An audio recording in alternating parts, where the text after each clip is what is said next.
Assalamualaikum warahmatullahi wabarakatuh. Nama saya Jingga Humaira dengan NIM 241711052. Saya akan mengkaji tentang Islam dan teknologi kesehatan, kontribusi masa lalu dan implikasi masa depan. Sejarah penemuan teknologi kesehatan dalam Islam. Pada awalnya, pengetahuan kesehatan dalam Islam berakar pada ajaran Al-Quran dan Hadis yang mendorong umat untuk menjaga kesehatan dan melakukan pengobatan. Para ilmuwan Muslim seperti Ibnu Sina yang dikenal dengan karyanya Al-Qanun fi Al-Tibb memberi kontribusi luas dalam pengembangan kedokteran. Dalam karya ini, Ibnu Sina menyusun sebuah ensiklopedia medis yang terdiri dari diagnosis, pengobatan, dan juga penjelasan tentang berbagai penyakit. Jadi rujukan penting bagi dokter di Eropa dan dunia Islam selama berabad-abad. Seiring berkembangnya zaman, masjid dan madrasah berfungsi sebagai pusat pendidikan, di mana ilmu kesehatan dan kedokteran diajarkan. Konsep rumah sakit modern muncul dari tradisi Islam, di mana rumah sakit pertama kali didirikan di Baghdad. Rumah sakit ini tidak berfungsi untuk sebagai tempat perawatan, tetapi sebagai lembaga pendidikan bagi dokter dan mahasiswa kedokteran, menjelaskan pentingnya pendidikan praktis dalam dunia medis. Tokoh seperti Al-Razi yang dikenal dengan nama Rhazes di Barat memperkenalkan metode eksperimental dalam pengobatan dan sungguh menjelaskan perlunya observasi klinis untuk memahami penyakit. Kemudian, para dokter Muslim mengembangkan alat dan teknik bedah yang inovatif. Al-Zahrawi, seorang ahli bedah, menciptakan berbagai instrumen bedah dan menulis buku Kitab Al-Tasrif yang menjelaskan teknik-teknik yang masih dipakai hingga saat ini. Karya-karya ini jadi dasar bagi perkembangan bedah di Eropa, di mana banyak ilmuwan barat mempelajari dan menerjemahkan karya-karya ilmuwan Muslim. Penekanan pada observasi dan eksperimen menciptakan landasan bagi metode ilmiah modern yang kita kenal saat ini.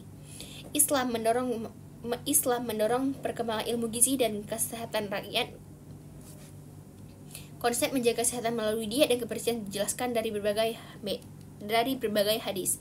Para ilmuwan Muslim meneliti makanan dan dampaknya terhadap kesehatan sehingga menghasilkan pengetahuan yang berharga mengenai gizi.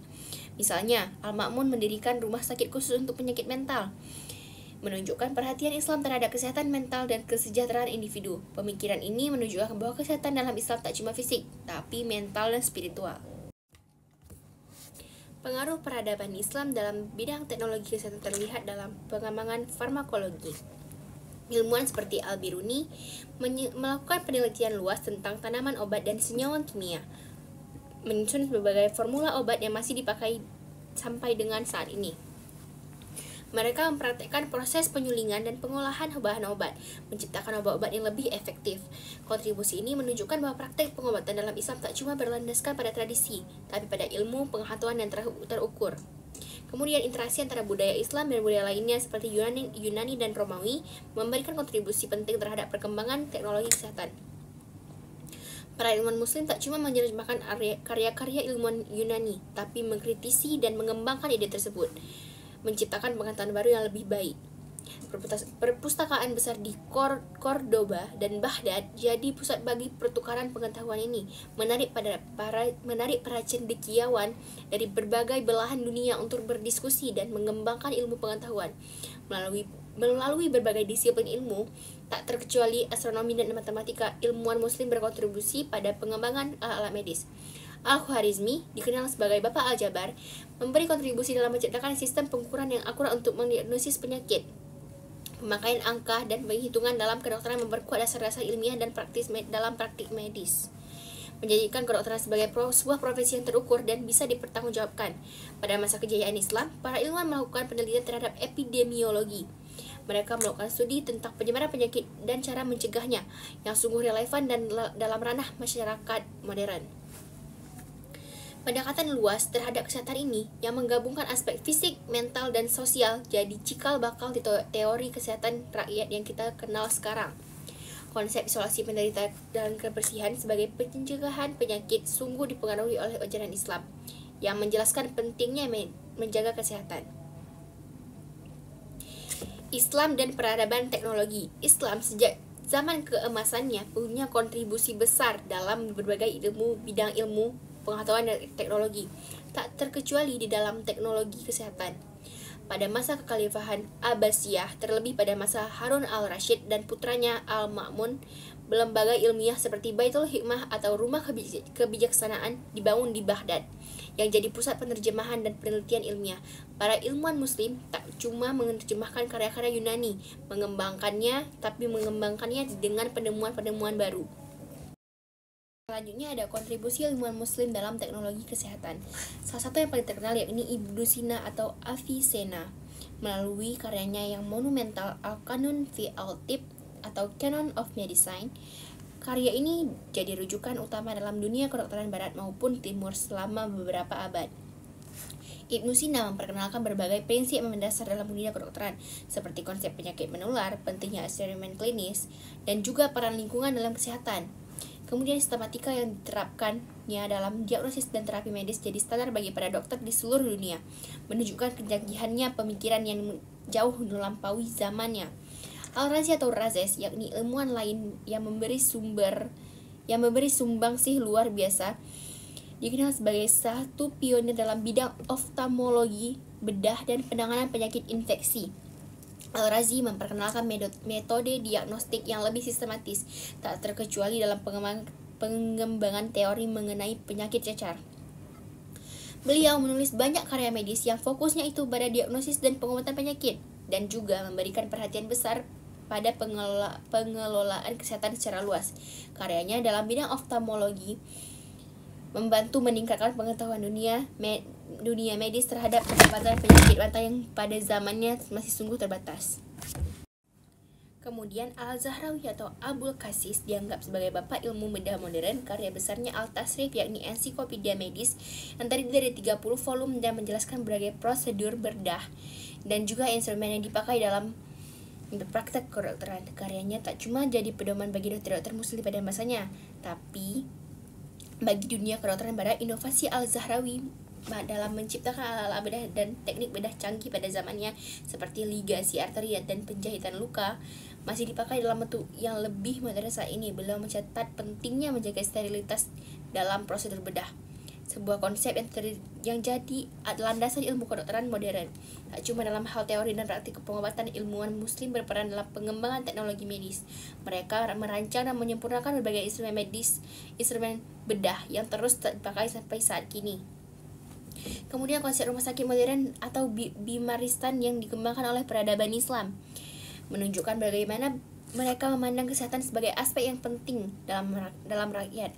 Rumah sakit tersebut punya sistem manajemen yang sungguh terstruktur, tak terkecuali adanya ruang isolasi untuk pasien yang terinfeksi, sistem pendidikan medis, dan juga fasilitas sanitasi yang baik.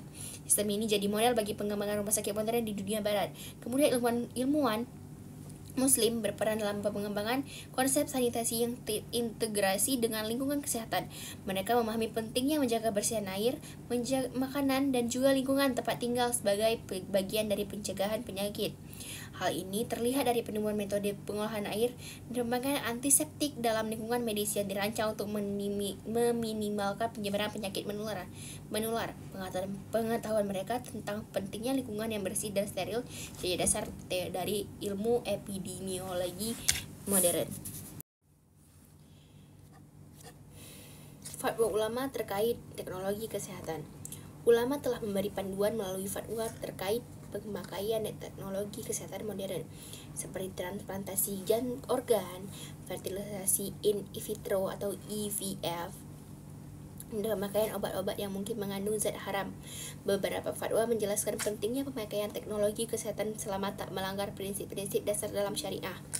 Dan dalam kondisi darurat, pemakaian obat yang mengandung zat haram bisa diperbolehkan kalau tidak ada alternatif lain yang halal. Selanjutnya ada pengembangan teknologi kesehatan di dalam dunia Islam modern. Dunia Islam saat ini semakin terlibat dalam pengembangan teknologi kesehatan, baik dalam penelitian medis, biomedis maupun inovasi teknologi medis. Beberapa negara muslim seperti Malaysia, Turki, Iran telah mengambil langkah maju dalam pengembangan industri farmasi dan bioteknologi berbasis halal. Inisiatif ini punya usaha untuk menciptakan teknologi yang tak cuma efisien dan efektif, tapi sesuai dengan nilai-nilai Islam. Ada juga teknologi halal di bidang kesehatan. Industri farmasi halal jadi salah satu fokus utama dalam mengembangkan teknologi kesehatan di dunia Islam. Produk farmasi halal terdiri dari obat-obatan, vaksin, dan juga perangkat medis yang telah diproduksi dari bahan-bahan haram tanpa bahan-bahan haram. Misalnya vaksin halal jadi salah satu isu dalam beberapa tahun kemudian, terlebih dalam menghadapi wabah global seperti COVID-19. Selanjutnya lagi, ada inovasi teknologi medis di dunia Islam. Beberapa inovasi terbaru dalam teknologi kesehatan yang berasal dari negara-negara muslim terdiri dari pengembangan sistem e-health dan telemedicine yang bisa membuat layanan kesehatan jarak jauh ini sungguh penting, terlebih di negara-negara yang punya wilayah luas dan akses kesehatan yang terbatas. Selanjutnya ada implikasi masa depan teknologi dalam kesehatan Islam.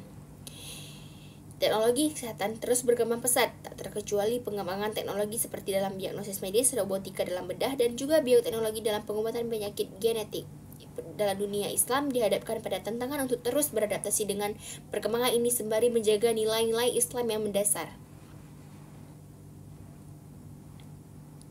Selanjutnya ada tantangan etika dalam pemakaian teknologi kesehatan modern. Pemakaian teknologi kesehatan modern seperti rekayasa genetika, eutanasia, dan teknologi reproduksi berbantu menimbulkan dilema etika yang wajib direspon oleh dunia Islam.